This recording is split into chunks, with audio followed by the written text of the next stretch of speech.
Setelah I Manggorai Daeng Mameta Karaeng Bontolangkasa wafat, maka Karaeng Tunipasulu menggantikan sang ayah sebagai Raja Goa ke-13 di usia 15 tahun. Bagaimana masa pemerintahan kerajaan Goa Tallo setelah Karaeng Tunijallo yang wafat akibat diamuk oleh saudara sesusuannya sendiri? Tapi sebelumnya, jangan lupa untuk like, subscribe, dan share channel ini. Juga aktifkan notifikasinya agar teman-teman bisa mendapatkan info mengenai video lainnya. Karaeng Tunipasulu menjadi Raja Goa ke-13 di usianya yang masih sangat muda. Di bawah pemerintahannya, kerajaan Goa banyak mengalami kekacauan karena sang raja mengendalikan pemerintahan secara sewenang-wenang.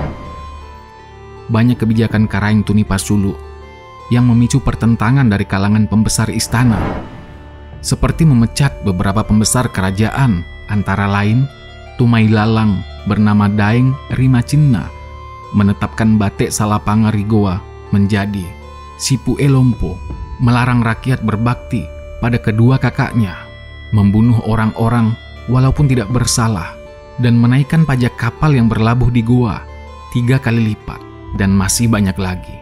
Sehingga banyak pendatang, utamanya pedagang dari Jawa dan Sumatera, serta daerah lainnya, pergi meninggalkan Goa, hingga membuat kegiatan-kegiatan perdagangan dan pelayaran di Goa menjadi sepi. Selain itu, banyak anak-anak raja dari Goa yang meninggalkan negerinya menuju daerah lain yang dianggap lebih aman. Setelah 3 tahun lamanya memegang kendali pemerintahan di kerajaan Goa, tindakan dari sang raja pun tak bisa lagi ditolerir oleh rakyat dan dewan adat kerajaan Goa Tallo.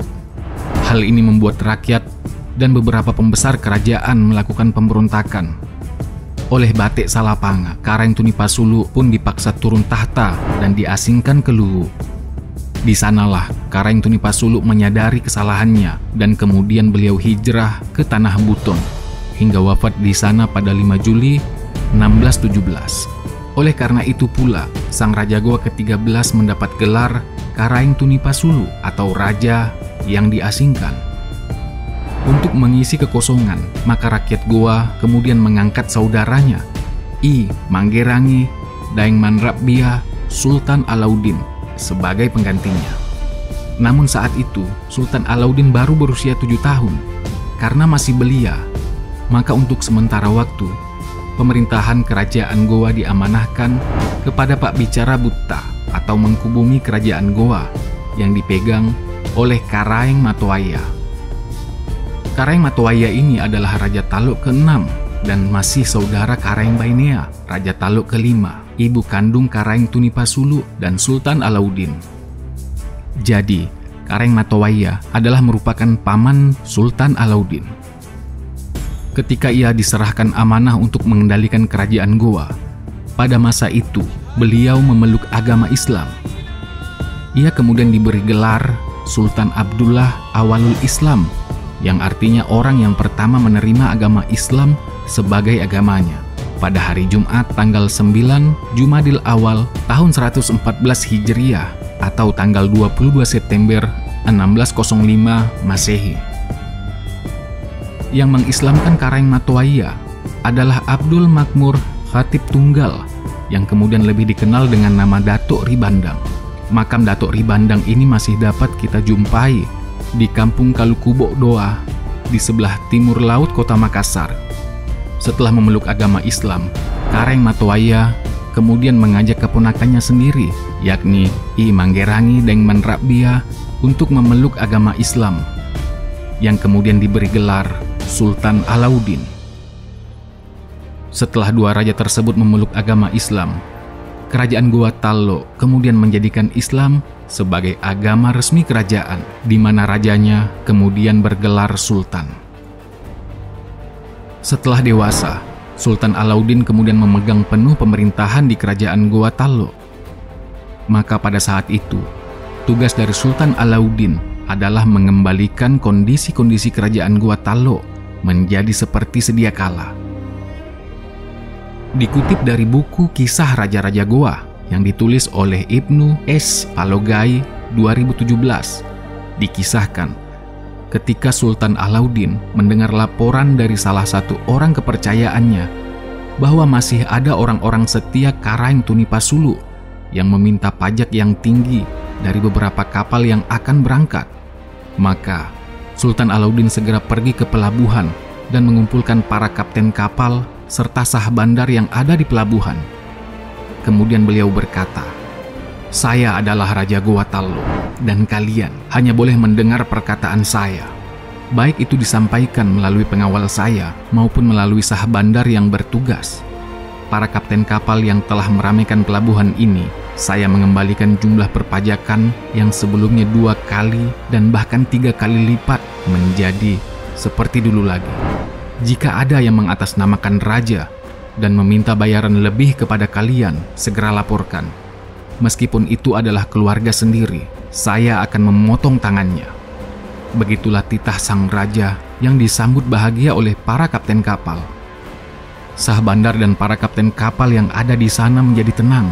Hanya beberapa pesuruh keluarga raja yang masih setia dengan Karaeng Tunipasulu tampak terlihat cemas. Setelah hari itu, pelabuhan kembali menjadi ramai dengan kapal-kapal dagang.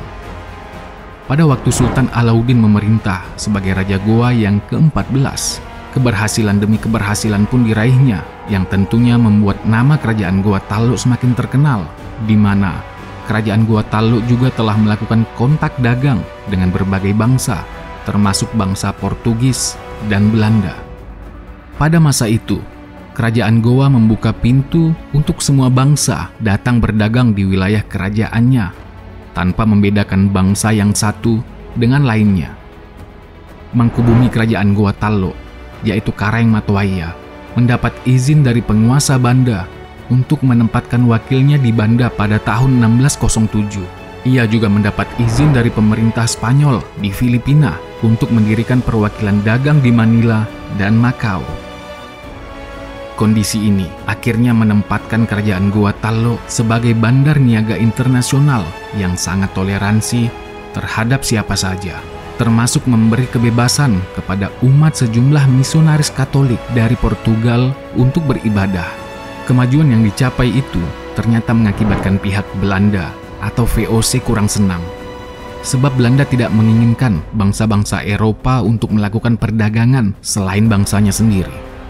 Bahkan bangsa Belanda menganggap bangsa Eropa lainnya itu adalah musuh dan saingan.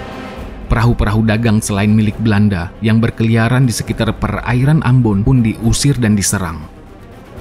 Mendengar laporan tersebut, Sultan Alauddin lalu menegur perwakilan dagang Belanda, namun teguran itu tidak dihiraukan. Bahkan pihak Belanda mendesak Raja Goa agar tidak lagi menjual rempah-rempah kepada orang-orang Portugis di Malaka. Desakan itu kemudian dijawab oleh Sultan Alauddin. Beliau mengatakan, "Negeri saya terbuka untuk semua bangsa, dan tidak ada yang saya beda-bedakan, baik untuk tuan maupun untuk bangsa Portugis." Namun tentu saja, jawaban dari Sultan Alauddin tersebut ternyata tidak memuaskan pihak Belanda. Pada tahun 1615, sebuah kapal Belanda, Enkhuizen, berlabuh di pelabuhan Sombaopu. Sang kapten kapal tersebut membuat rencana untuk melakukan balas dendam atas penolakan Sultan Alauddin. Maka mereka mengundang beberapa orang bangsawan kerajaan Goa untuk berkunjung ke kapal milik Belanda. Namun ketika mereka sampai di atas kapal tersebut, senjata-senjata mereka dilucuti. Perlakuan itu kemudian menimbulkan perlawanan, sehingga terjadi perkelahian antara kedua belah pihak. Korban pun berjatuhan.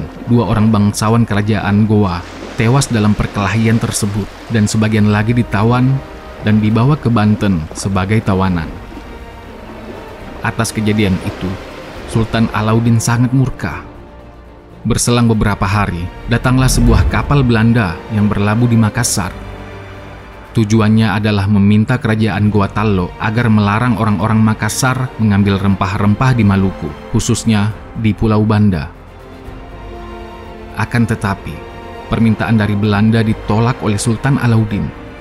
Sementara itu, anak buah kapal Belanda yang mendapatkan izin turun ke pelabuhan memperlihatkan sifat sombong yang tentunya memancing amarah orang-orang Makassar yang pada waktu itu masih menaruh dendam pada pihak anak buah kapal Belanda yang pernah membunuh beberapa orang bangsawan Goa. Dengan spontan, mereka lalu menyerang anak buah kapal tersebut hingga semuanya tewas. Atas peristiwa berdarah tersebut, pimpinan Belanda di Batavia menganggap tindakan tersebut adalah suatu penghinaan yang harus dibalas. Belanda pun menyatakan perang terbuka dengan kerajaan Goa, dan hal ini berlanjut hingga bertahun-tahun lamanya.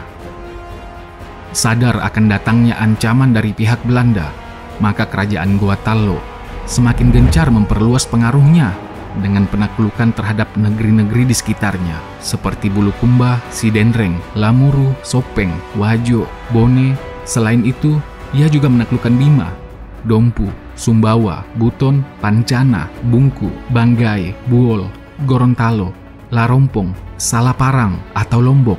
Juga menaklukkan Pasere atau mungkin daerah pasir yang ada di Kalimantan Selatan, Kerajaan Kutai, serta Kaili, Sulawesi Tengah. Bagaimana kelanjutan kisahnya? Nantikan di episode selanjutnya.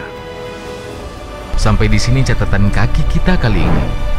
Jangan lupa di-subscribe ya teman-teman, agar semakin banyak video-video yang akan kita produksi. Dalam kolom komentar, kalian bisa memberikan masukan tentang video ini, atau memberikan masukan tentang tema video kita selanjutnya. Nah, silakan di-share sebanyak-banyaknya, karena berbagi itu indah.